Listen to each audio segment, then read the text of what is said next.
प्रिय बच्चों, आज का प्रश्न है हिंसा एवं आक्रमण के कारण या निर्धारकों का वर्णन करें। अब ये प्रश्न जो है कभी कभी इसमें इस तरीके से भी आता है कि समाज में हिंसा क्यों बढ़ रही है, आक्रमण क्यों बढ़ रहा है। यहाँ तक देखा गया है कि समाज में आजकल के समय में ये उससे भी बढ़कर आत्महत्या की प्रवृत्ति भी बढ़ रही है। तो इन सभी प्रश्नों को एक साथ मिला के हम समझने का प्रयास करेंगे और देखेंगे कि समाज में आक्रमण एवं हिंसा या आत्महत्या की प्रवृत्ति क्यों बढ़ रही है। आक्रमण और हिंसा ये इसका मुख्य कारण है जो कई है जिसके कारण हिंसा की प्रवृत्ति व्यक्ति में बढ़ जाती है, होती है। पहला इसका साधारण कारण है कि सभी व्यक्तियों में, क्योंकि मनुष्य भी एक पशु ही है, तो पाशविक प्रवृत्ति जो हिंसा की होती है वो सभी मनुष्यों में होती है, लेकिन परिस्थिति के अनुसार किसी में वो हिंसा की प्रवृत्ति विकास कर जाती है और किसी में नहीं करती है। तो एक पहला ये है कि सहज प्रवृत्ति होती है। दूसरा है कि परिवार द्वारा बच्चे का पालन पोषण, अगर सही तरीक़ा से बच्चे का पालन पोषण किया जाता है, बच्चे पर ध्यान दिया जाता है, उसका निरीक्षण किया जाता है और जो ज़रूरत हो उसको पूरा किया जाता है, उसे भरपूर प्यार मिलता है, तो उसमें आक्रमण की प्रवृत्ति या हिंसा की प्रवृत्ति घट जाएगी, कम हो जाएगी। अगर पालन पोषण इस तरीके से होता है कि माता या पिता या दोनों या परिवार के द्वारा बच्चे को भरपूर प्यार नहीं मिलता है या छोटी मोटी गलती के कारण ही उसे बड़ी से बड़ी सज़ा दी जाती है, तो ऐसी परिस्थिति में बच्चे में हिंसात्मक प्रवृत्ति बढ़ती है। एक तीसरा कारण है कि कुंठा उत्पन्न होने से हिंसा की प्रवृत्ति बढ़ती है। कुंठा क्या होती है? तो व्यक्ति को उसके लक्ष्य तक पहुंचने में अगर व्यवधान उत्पन्न किया जाता है तो उस स्थिति में व्यक्ति का मन कुंठित हो जाता है, उसका मन दुखित हो जाता है और वो हिंसा के रूप में और बाद में आत्महत्या के रूप में सामने आता है। इसका तीसरा कारण है शरीर क्रियात्मक तंत्र। मस्तिष्क के कुछ ऐसे हिस्से हैं जो भाव प्रबोधन प्रणाली से जुड़े होते हैं, तो अगर वे सक्रिय होते हैं तो भाव प्रबोधन प्रणाली से जुड़कर और उसकी अभिव्यक्ति जो है हिंसा के रूप में होती है। जैसे देखा गया है कभी कभी व्यक्ति जो है भीड़ में रहते रहते या बहुत गर्म वातावरण में रहते रहते या जो सामान्य अनुकूलन नहीं कर पाता है, ठंडी यानी प्राकृतिक जो मार है उसको बर्दाश्त करने की क्षमता प्रत्येक व्यक्ति में अलग अलग होती है। और उस क्षमता से बाहर अगर परिस्थिति आती है तो व्यक्ति का व्यवहार जो है वो माने हिंसात्मक हो जाता है।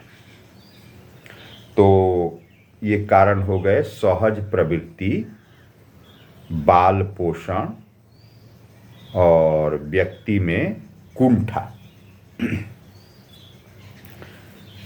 और इसका अगला कारण है हिंसा का अधिगम। अधिगम का अर्थ है कि हम जो सीखते हैं, व्यक्ति जब समाज में देखता है कि कोई व्यक्ति बहुत माने हिंसात्मक प्रवृत्ति रखता है, तो वो उसी तरह का प्रवृत्ति सीख जाता है। सामान्यतया फिल्मों में, सीरियलों में इस तरह से सीन को दिखाया जाता है या कहानी को दिखाया जाता है कि देखने से ऐसा कभी नहीं लगता है कि सरकार भी होती है, पुलिस भी होती है, कोई गलत काम करता है तो उसके लिए सज़ा का प्रावधान होता है। व्यक्ति तुरंत निर्णय लेता है कि कोई हमारे साथ ऐसा कर रहा है तो इसका बदला में हमको ऐसा करना है। तो हिंसा की प्रवृत्ति जो है उसमें जागृत हो जाती है, वो हिंसात्मक हो जाता है, आक्रमण की प्रवृत्ति उसमें हो जाती है। तो इन फिल्म से, संचार के माध्यमों से बच्चा जो है हिंसक प्रवृत्तियों को सीख रहा है। मोबाइल के द्वारा भी हिंसक प्रवृत्ति का प्रसार हो रहा है। वो समाज में और बच्चों के साथ ज़्यादा नहीं रहता है, मोबाइल से के साथ जो है अपना जीवन, एकाकी जीवन बिताता है और उन्हीं प्रवृत्तियों को सीख जाता है। उसकी समझ उतनी नहीं होती है कि वो समझे कि ये फिल्म है और वास्तविक जीवन दूसरा होता है, ऐसा उसका समझ नहीं है, तो उन्हीं प्रवृत्तियों को सीखता है। और प्रेक्षण द्वारा भी, जैसे वो समाज में देखता है कि फला व्यक्ति जो है बहुत बड़ा डॉन है, तो वो वैसा ही बनना चाहता है।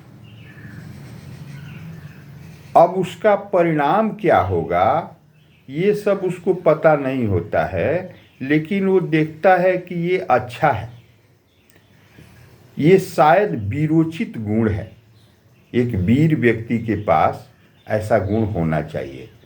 तो वो नाम के आगे अपने जो है उसी तरह के शब्दों का उपयोग करने लगता है और उसी तरह का व्यवहार भी प्रदर्शित करने लगता है।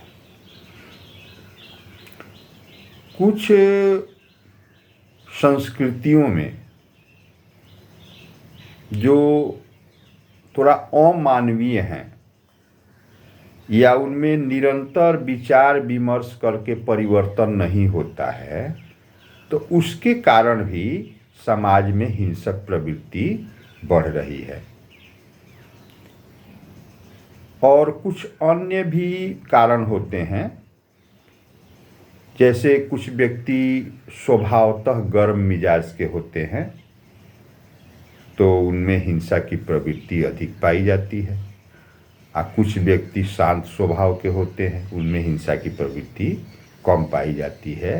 इसके साथ ही हिंसात्मक प्रवृत्ति को बढ़ावा देने वाली एक और चीज़ है आत्मसम्मान में कमी। जिन लोगों में आत्मसम्मान की कमी होती है, वे इस कमी को पूरा करने के लिए एक हिंसक प्रदर्शन करते हैं। और इसके उल्टा कुछ लोगों में जिनमें आत्मसम्मान बहुत अधिक है, वे लोग दिखावे के लिए एक हिंसक प्रवृत्ति जो है अभिव्यक्त करते हैं। तो ये हिंसात्मक प्रवृत्तियों के बढ़ने के सब कारण हैं। इनको कैसे दूर किया जा सकता है, कैसे एक अच्छा समाज बनाया जा सकता है, उसके लिए हम निम्न प्रयास कर सकते हैं। जैसे सब कुछ परिवार से शुरू होता है, तो परिवार में माता पिता को चाहिए कि बच्चे पर ध्यान रखें, और कोई हिंसक प्रवृत्ति अगर बच्चा करता है तो वो किस माहौल में करता है, उस माहौल को ही कम करने का, या कि उस तरह का समय इसको कम मिले, ऐसा प्रयास करके उसे कम किया जा सकता है। एक दूसरा तरीका है कि जो बच्चा हिंसक है उसको कैसा दंड देना है, वो दंड पर विचार करके तब उसको दंड देना चाहिए। या दूसरा बच्चा जो है, जो शांत स्वभाव का है, वो अच्छा है, हिंसक प्रवृत्ति नहीं है, उसका उदाहरण लेके या उसको पुरस्कृत करके और हिंसात्मक बच्चों को थोड़ा दंडित करके हम उसमें सुधार ला सकते हैं। ये हिंसात्मक प्रवृत्ति को कम करने का एक ये भी अच्छा हमारे विचार से ये जरूरी है कि समाज के जो प्रबुद्ध लोग हैं वो बराबर इस पर चर्चाएं करें, क्योंकि सब बहुत धर्म के लोग, बहुत संस्कृतियों के लोग एक साथ रहते हैं। तो सभी धर्मों में ऐसा कहा जाता है कि शांति का उपदेश है, और लेकिन वास्तविकता इससे अलग है। सभी धर्म की किताबें अलग अलग हैं, और सभी धर्मों में ऐसा नहीं है कि समय के साथ परिवर्तन होता है। तो हमारा ये विचार है कि धार्मिक लोग भी, परस्पर विरोधी लोग भी एक साथ बैठ के और मानवीयता के आधार पर विचार करें और ये तय करें कि एक अच्छा सुसंस्कृत समाज कैसे बना रह सकता है, कैसे हम स्वयं शांतिपूर्वक जी सकते हैं और दूसरे व्यक्ति को भी जीने देने का अधिकार दे सकते हैं। इस पर विचार करके नियमों में भी परिवर्तन होना चाहिए। इस तरह से हिंसक प्रवृत्ति खत्म होगी, आत्महत्या की प्रवृत्ति खत्म होगी और एक अच्छा समाज बन सकता है।